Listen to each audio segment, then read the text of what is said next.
What island in Hawaii to visit is a question that comes to mind when planning a trip to Hawaii.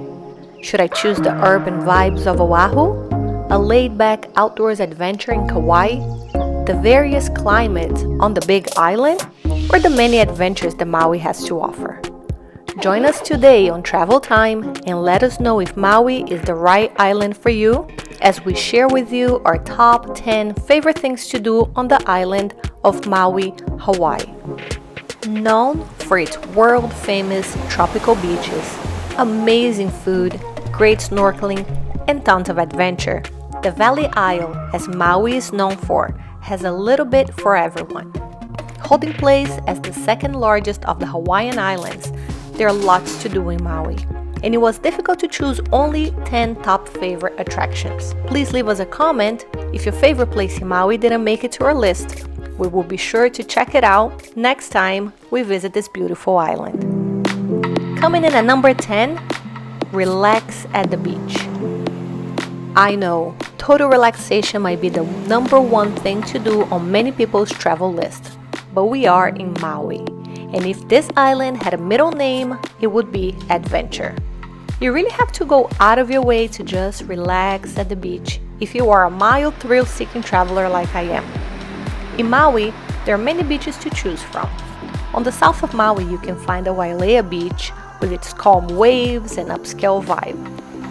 Kihei beaches will have a good mix of locals and visitors since it's located in a rather residential area, sprinkled with a few hotels, lodge rentals, and shops.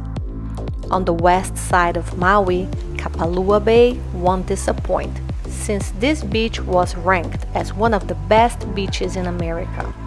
There's also Napili Bay, with its white sands and calm water. And there's Kaanapali Beach, home of the famous Black Rock, where some would practice authentic cliff jumping. Kaanapali also has a paved walking path that stretches from each far end, and along the walkway there are resorts, restaurants, and Whalers Village, a beachside mall with lots of shops and eateries.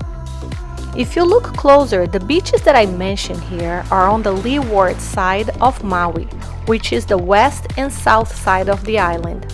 The leeward side of Maui is warmer and sunnier and drier, so that's where you're gonna find most of the hotels and most of the very popular beaches. There's also the windward side of Maui, which is rainier and windier. That's the entrance to the road to Hana and other areas. Coming in at number 9, Maui food truck parks. What's not to love about the food trucks? The food is fresh, the prices are great, there's a big selection of different cuisines, and a few different locations around the island. We had to include this gem on our top 10 countdown. Here are some of the locations where they usually set up shop and serve some yummy food. There are 2 parks in the Kahului area near the Costco shopping center. If you're looking for a particular food truck, make sure you go to the right location, since it can be a little confusing, but they're right next to each other and you won't miss it. There's also a food truck park in Kihei, next to the Azika market. There's some food trucks in Lahaina and some other food trucks located around the island. My favorite food trucks were the Tie Me Up, Maui Taco Loco, and Sushi Kochi. I heard from the locals in Hawaii that the Tie Me Up restaurant sous chef used to be one of the chefs at Mama's Fish House, so if you don't get a reservation at that place, make sure to try the Tie Me Up food truck because the food was delicious. Another food truck that I really liked was the Kraken Coffee. It was very good, and although my hotel offered free breakfast, I made sure to drive to Kraken Coffee every morning just to have a delicious cup of Kona coffee. It was really good, and I highly recommend if you're near the area or if you're willing to drive out of your way like I always am. I also tried the acai bowl at Mo'ono, Hawaii, and it was delicious. I will post a video about our Maui food adventures, so subscribe to our channel and click the icon button to be notified when I upload new videos. Ranking at number 8 on our list is Mama's Fish House Restaurant. a splurge dining choice, a once-in-a-lifetime experience, or a memorable moment, however you want to call it. If you have the budget and you are able to score a reservation at this beautiful restaurant, do yourself a favor and go. It won't disappoint. The restaurant offers an authentic Hawaiian experience with a menu of fresh seafood. The oceanside location along Coconut Groves is idyllic. The attention to the details on this restaurant adds a special touch to an amazing experience with a casual Polynesian vibe. The tables are booked far in advance, so my advice to you is to make your reservation as soon as you decide to dine at this restaurant. If you change your mind, you can always cancel your reservation. But if you decide later that you want to dine at Mama's Fish House, it is very difficult to get a reservation last minute. Number 7 on our list, visit the Kapalua area. Located in West Maui, Kapalua is known for its luxurious resorts, golf courses, distinct bays, and 3 white sand beaches. In fact, one of its beaches, Kapalua Bay, was named the best beach in America, as I mentioned earlier before in our video. Let me also mention that Kapalua is known for its many snorkeling spots. So if there wasn't enough reason to make a stop at this beautiful area in West Maui, here are a few other things for you to keep in mind they are in Kapalua. You can take a walk at the lovely Kapalua Coastal Trail, an easy-paced 1.7-mile oceanside meandering path connecting Kapalua Bay to Fleming Beach. There's also the Dragon's Teeth. You can stop there and be amazed at the forces of nature by seeing the location where flowing lava met the resistance from the cold, windy Pacific Ocean and was solidified into a unique rock formation resembling, you guessed it, a dragon's teeth. Right next to Dragon's Teeth, there's a labyrinth laid out in stone. If you have an extra minute, follow the path to the center and take a few minutes to just relax and find some serenity on this beautiful island. Further north on this area, there's another place to visit called Nakalele Blowhole. Located on a rugged coastline, it should be viewed from a distance since injury and death have been reported in the area due to a mix of rogue waves and powerful ocean water spray. Now, number 6 on our list, a luau.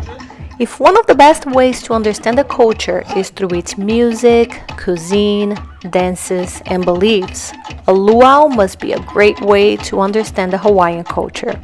The history of the Hawaiian people, their traditions and legends were beautifully showcased through a luau, along with beautiful music, delicious food. The vibe was just right. It was such a pleasant evening that words won't do justice. So instead, I will share with you a few moments of the luau. Everybody! Aloha!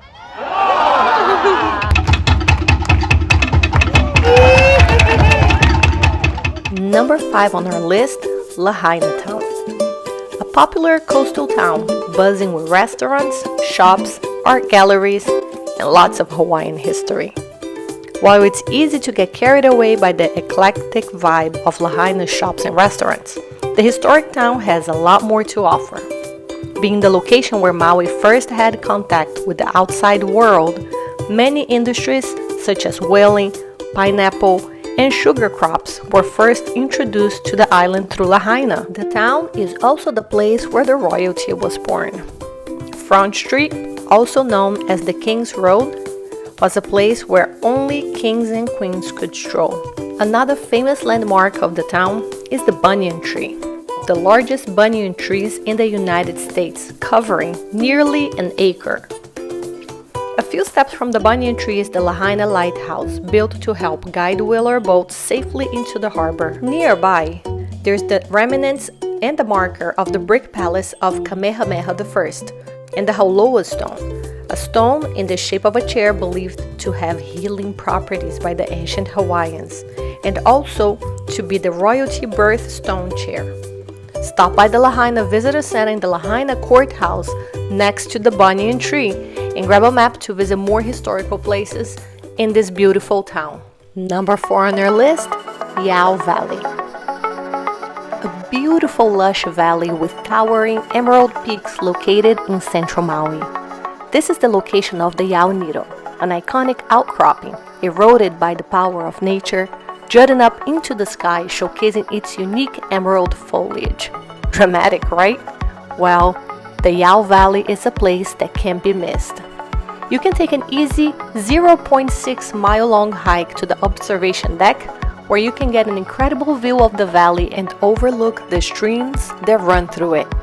It was here that over 200 years ago, King Kamehameha I clashed with Maui's army in his quest to unite the islands.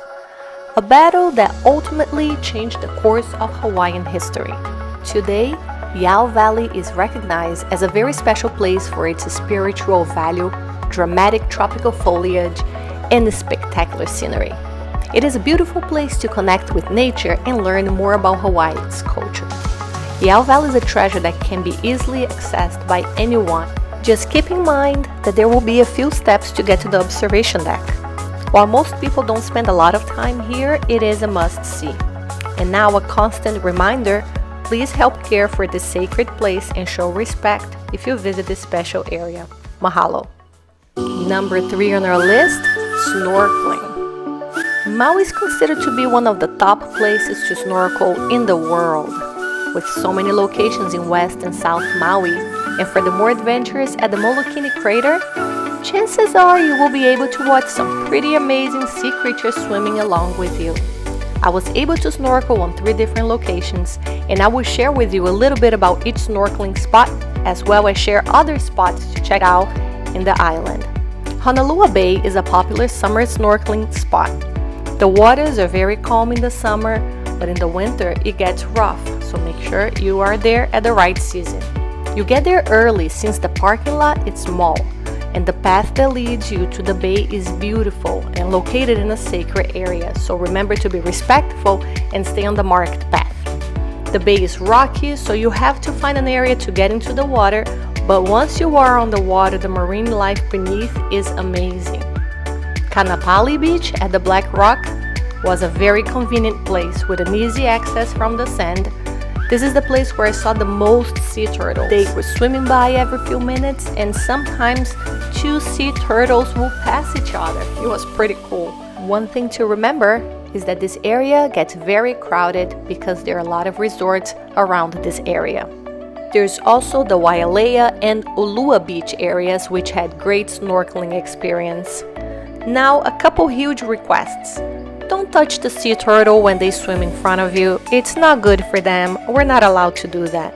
Also, make sure to use a reef-safe sunscreen, which is made without some harmful chemicals that studies have shown to be bad for the coral reefs and for the marine ecosystem. Let's make an effort to save the reefs so future generations can also enjoy their beauty. Number 2 on our list, a trip through the road to Hana. It was difficult to rank my top 2 favorite attractions since they were both an amazing experience, and I can't wait to go back. The road to Hana starts at the town of Bahia, and it's about 60 miles long depending on where you turn around. The road has 620 curves, 59 one-lane bridges, and the average speed on this road is about 25 miles per hour. It takes the whole day, but it was beautiful. And if the road to Hana had a soundbite, it would be, "This is all about the journey and not the destination." There's so much to share about this day that I will have to post a separate video only about the road to Hana. But here's a quick summary of this beautiful area in Maui. First, you have to start your day early. Also, be prepared to stop at various locations and get out of the car to fully experience the many points of interest. The roads are 2 ways, but the bridges are 1 way. The drive leads you through rainforests, tropical gardens, black sand beach, rainbow eucalyptus trees, countless waterfalls, natural pools, fruit stands, red sand beach, hiking trail, dramatic ocean views. Whew, there's a lot to do.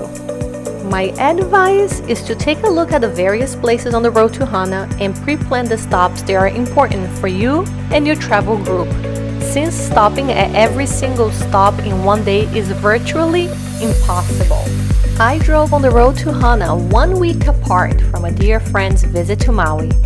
And once we shared about our trips, her itinerary on this road were completely different from mine. That says something about the number of things to do as you drive through this road. Also, we drove past the town of Hana because there is a lot to do once you pass the town. My turnaround point was at the Ohio's Gulch, also known as the 7 Sacred Pools, and I had to hike the PPY Trail. If you do decide to hike the PPY Trail, make sure you're there by 3 p.m. no later than that, because the parking lot closes at 5 and your car will be locked. You won't be able to leave. More on that on the video that I will share about the road to Hana. And now, number 1 on our list, Haleakala National Park. With majestic sunrises and sunsets, a visit to the summit of this dormant volcano should not be missed. If you choose to watch the sunrise, there is a reservation system in place since you will need to enter the park before it opens. And it's quite difficult to get a reservation. But during the sunset, the park is open for everyone and the view is just as beautiful. That's what we decided to do. The access road to get to the summit is windy, so plan enough time to arrive at the summit before the sun rises or sets. Another very important tip is to bring warm gear. There are a few hiking trails within the national park, and one trail that is quite unique is the Sliding Sands Trail. The entrance is near the road at the Haleakala Visitor Center parking lot. This is an 11-mile hike deep into the crater. However, many visitors just go for a few miles and turn around.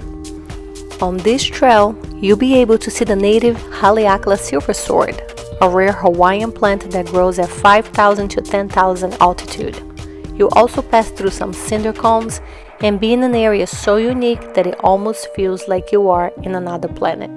Important tip to keep in mind is you will be walking into lower elevation into the crater, but coming back you'll be climbing up a steady slope, so the way back is more difficult than the way into the crater. Very important to keep that in mind. Also, if you're planning to do the whole 11-mile hike, it's very important to bring water and snacks since there's no concession at the top of the volcano. So now you have it. Our top 10 must things to do in Maui, Hawaii.